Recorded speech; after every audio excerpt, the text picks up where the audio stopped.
Hello student, exercise number chapter number 5 start हो रहा है आप लोगों का आज। चैप्टर नंबर 5 है अर्थमेटिकल प्रोग्रेशन।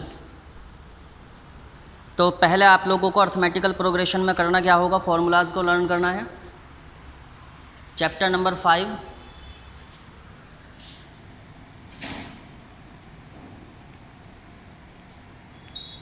5 मैथमेटिक्स।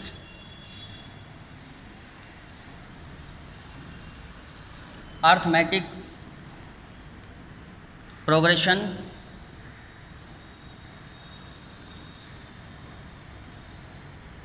तो अर्थमेटिक प्रोग्रेशन को हम लोग एपी लिखते हैं शॉर्ट फॉर्म में। तो एपी के अंदर एक कॉमन डिफरेंस होता है। पूरी सीरीज़ में आपको एक कॉमन डिफरेंस मिलेगा। एग्जाम्पल के तौर पर कौन कौन सी आपकी एपी हो सकती हैं। एक एग्जाम्पल दिया है यहाँ पर 43, 45, 43, 41, 39, 37, 35। तो यहाँ पर आप देख पा रहे होंगे कि इधर से अगर हम काउंट करना शुरू करेंगे तो 35, 37, 39, 41, 43, 45। तो इसमें -2 का आपका एक कॉमन डिफरेंस आएगा। उसी तरीके से एक एग्जांपल मैं आपको समझा देता हूँ, जैसे कि 5, 7, 9, 11, 13 एंड 15। 5 में 2 अगर हम ऐड करेंगे तो 7 हो जाएगा, 7 में 2 ऐड करेंगे 9 हो जाएगा, 9 में 2 ऐड करेंगे 11 हो जाएगा, 11 में 2 ऐड करेंगे 13 हो जाएगा, 13 में 2 ऐड करेंगे 15 आ जाएगा। तो इस तरीके से 2 अगर हम इसमें सीरीज़ में ऐड करते चले जाएंगे तो ये आगे प्रोग्रेसिव सिस्टम होगा इसका, जिसके अंदर ये प्रोग्रेस करेगी सीरीज़। तो इस सीरीज़ में प्रोग्रेसिव क्या है कि इसमें 2 का डिफरेंस आगे चल रहा है। तो इस तरीके की जो सीरीज़ होती हैं जिनके अंदर एक कॉमन डिफरेंस होता है तो उसको हम अर्थमेटिकल प्रोग्रेशन बोलते हैं। तो जैसे कि यहाँ पर इसमें सबका कॉमन डिफरेंस क्या है, वो कॉमन डिफरेंस है आपका 2। तो और भी इसमें कुछ एग्जांपल्स आपको दिए गए हैं, कुछ लिस्ट दी गई है यहाँ पर। कंसीडर 1, 2, 3, 4 पेज नंबर 95 पे देख सकते हैं आप। 100, 70, 40, 10, -3, -2, -1 और 0, 3। तो यहाँ पर अब इसके अंदर 2 चीज़ें होती हैं, एक होता है टर्म और एक होता है उसका nth टर्म। तो जैसे कि किसी भी अर्थमेटिकल प्रोग्रेशन में हम लिखते हैं, तो जैसे मान लीजिए 5, 7, 9, 11, 13 एंड 15 है। तो ये आपका एपी हो गया। तो इसके अंदर एपी में जितने भी इसके अंदर वैल्यूज़ लिखी गई हैं इस सीरीज़ में, तो ये सब सीरीज़ आपके टर्म्स होते हैं। तो ये इसका पहला टर्म होगा, ये दूसरा टर्म होगा, तीसरा, चौथा, पांचवा, छठा। तो इस तरीके से 1 से लेकर के इस तरीके से टर्म्स आपके बदलते चले जाते हैं। तो आगे बढ़ते चले जाते हैं तो टर्म को 1, 2, 3, 4, 5, 6 करके हम कहते हैं। इसके बाद इसमें 2 फॉर्मूले आपको याद करने होते हैं। nth term of an AP, nth term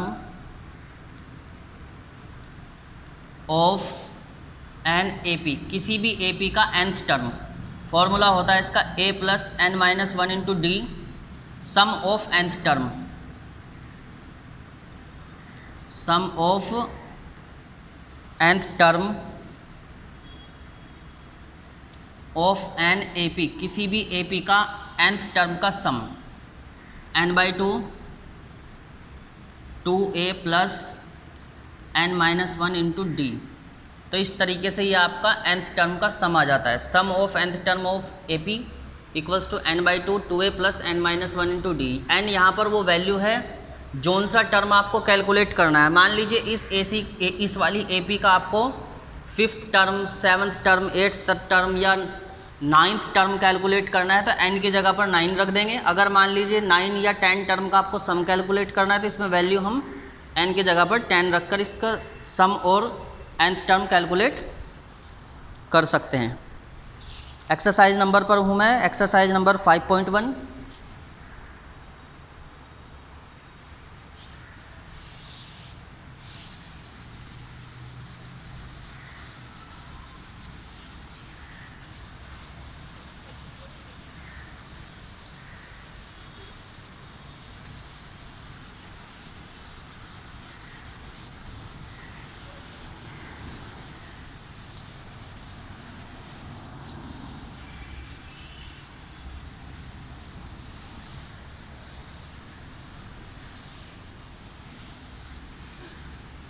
exercise number 5.1,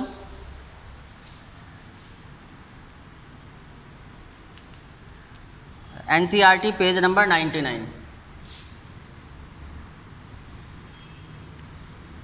99 page पर फर्स्ट क्वेश्चन दिया है आपको। In which of the following situation does the list of number involved make an arithmetical progression and why. तो यहाँ पर कुछ स्टेटमेंट दिया गया है, उस स्टेटमेंट को पढ़कर हमें बताना है कि ये एक अर्थमेटिकल प्रोग्रेशन होगी या नहीं होगी। तो फर्स्ट क्वेश्चन ले रहा हूँ मैं इसका, और बाकी के क्वेश्चन आप खुद करिए। क्वेश्चन नंबर फर्स्ट क्वेश्चन में कहा the taxi fare after each kilometre when the fair is 15 rupees. तो किसी भी टैक्सी का जो फेयर है वो शुरू के 1 किलोमीटर के लिए 15 रुपीज़ है, बाकी के 1 किलोमीटर जब हम आगे उसको एक्स्ट्रा करेंगे तो वो 8 रुपीज़ पर एडिशनल किलोमीटर के हिसाब से वो आगे बढ़ेगा। तो यस ये एक एपी होगी, तो आंसर हो जाएगा यस। कैसे? क्योंकि इसमें फर्स्ट टर्म आपका हो गया 15, क्योंकि शुरू के पहले किलोमीटर के लिए हम 15 का यूज़ करेंगे, उसके बाद डिफरेंस आ जाएगा इसमें 8 रुपीज़ का। तो 8 रुपीज़ इसमें हर किलोमीटर में आगे इंक्रीमेंट होगा। तो इस तरीके से हम इस सीरीज़ को लिख सकते हैं। मान लीजिए पहले किलोमीटर के लिए 15 रुपीज़ होंगे, अगर 2 किलोमीटर हो जाएंगे तो 15 + 8 हो जाएगा। उसी तरह से 15 + 8 × 2 हो जाएगा। जस्ट लाइक दैट 15 + 8 × 3 कर दिया जाएगा। तो ये आपके पास एक न्यू सीरीज़ आ जाएगी जिसमें ये 15 हो गया, और 15 और 8 आपका हो गया 23, और ये हो गया आपके पास 31, जस्ट लाइक दैट 39। तो इस तरीके से ये सीरीज़ आगे बढ़ेगी। तो ये सीरीज़ आपकी अर्थमेटिकल प्रोग्रेशन में है। क्वेश्चन नंबर 2 में ये अर्थमेटिकल प्रोग्रेशन नहीं है। 3rd में है the cost of digging well after each metre digging when it cost 150, और आगे इसका जो आगे 1 मीटर का रेट बैठता है 50 रुपीज़ होता है। तो 150 में 50 ऐड करके हम इसको अर्थमेटिकल प्रोग्रेशन को हम बना सकते हैं। तो क्वेश्चन नंबर 2 को मैं करूँगा यहाँ पर। अब question number 2,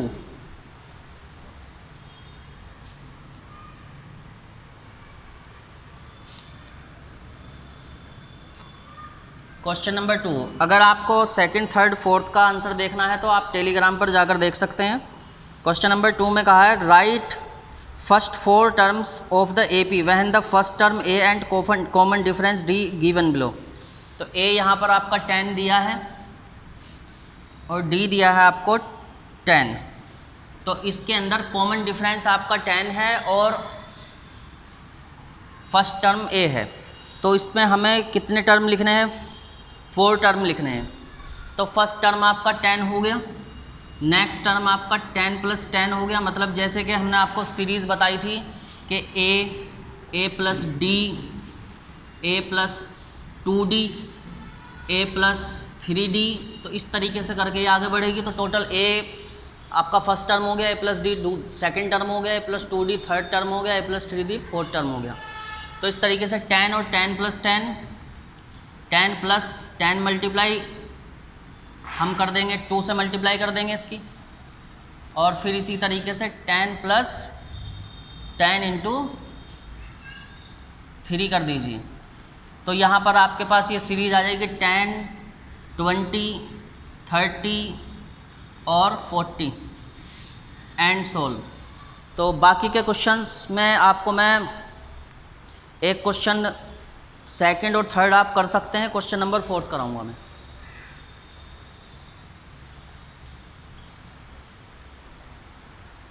question number 4th,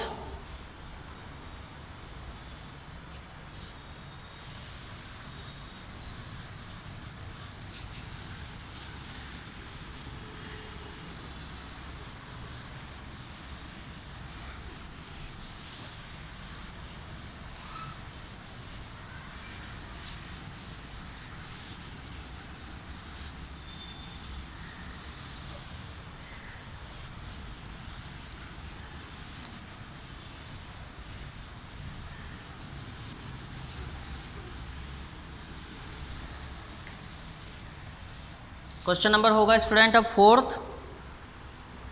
question number 4th में है ए की वैल्यू है आपकी -1 और डी की वैल्यू है 1/2। तो हम इसको सोल्व करेंगे। तो फर्स्ट टर्म तो आपका -1 हो ही गया, सेकंड टर्म हो जाएगा -1 प्लस डी मतलब 1/2, फिर उसके बाद -1 प्लस 2d 2 × 1/2। इसी तरह थर्ड टर्म होगा -1 प्लस 3 × 1/2। तो यहाँ पर आपके पास फर्स्ट टर्म हो गया, सेकंड टर्म हो गया, थर्ड टर्म हो गया, फोर्थ टर्म हो गया, 4 ही टर्म कैलकुलेट करने हैं। तो यहाँ पर -1 आ जाएगा और ये -1 है और -1 में से हाफ सब्ट्रैक्ट कर देंगे तो माइनस का हाफ बचेगा। इसी तरह 2 से 2 कैंसिल, माइनस से माइनस कट गया, 0 बची। और यहाँ पर -1 और प्लस 3/2। तो 3/2 में से जब हम -1 सब्ट्रैक्ट कर देंगे तो 1/2 बच जाएगा। इसमें कोई डाउट होना नहीं चाहिए। -1 -1/2 0 एंड 1/2। तो ये आपके 4 टर्म इसके हो गए। 4th क्वेश्चन के बाद 5th क्वेश्चन भी आप कर लीजिएगा। Question number 3rd। अब हम क्वेश्चन नंबर 3rd करेंगे।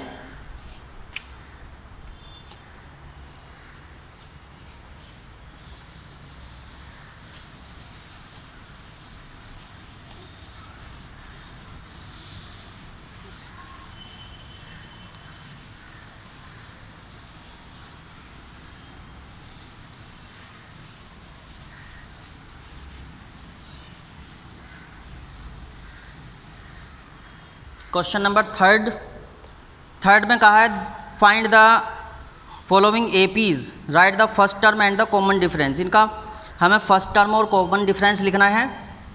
3rd का फर्स्ट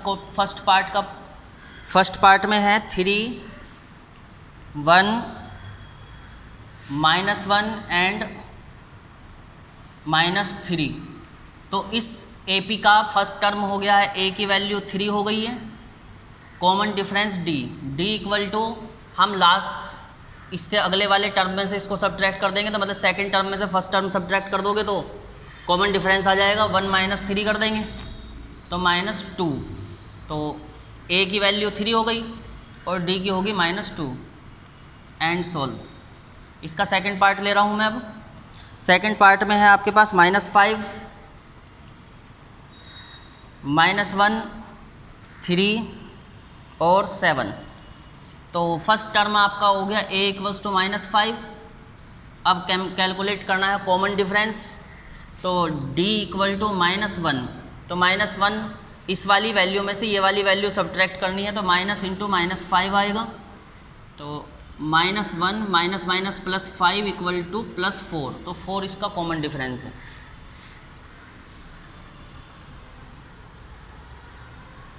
इसके बाद क्वेश्चन नंबर 3rd क्वेश्चन में है 1/3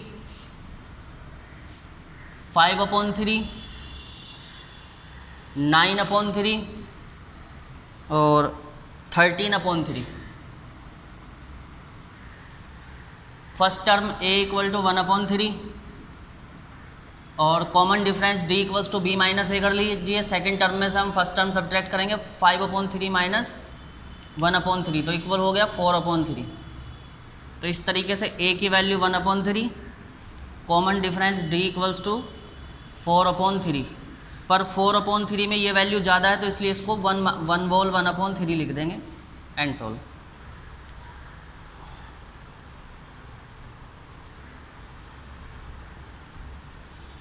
क्वेश्चन नंबर 4 है which of the following are APs, जो इसमें दिया हुआ है वो एपी है, ये हमें बताना है। और इनके फिर अगर एपी है तो फिर इसका कॉमन डिफरेंस डी कैलकुलेट करना है, और डी कैलकुलेट करने के लिए अगले 3 टर्म्स और लिखने हैं। तो ये क्वेश्चन आप खुद ही करिए, अगर कोई प्रॉब्लम होती है तो कमेंट में आप पूछ सकते हैं। अब इसके बाद अगली एक्सरसाइज आपकी 5.2 कल स्टार्ट होगी स्टूडेंट। तो अगर आप चैनल पर नए हैं तो प्लीज़ चैनल को सब्सक्राइब कर लीजिए, आपको मैथ की और साइंस की कंप्लीट सीरीज़ इस चैनल पर पढ़ाई जाएगी। Have a nice day student.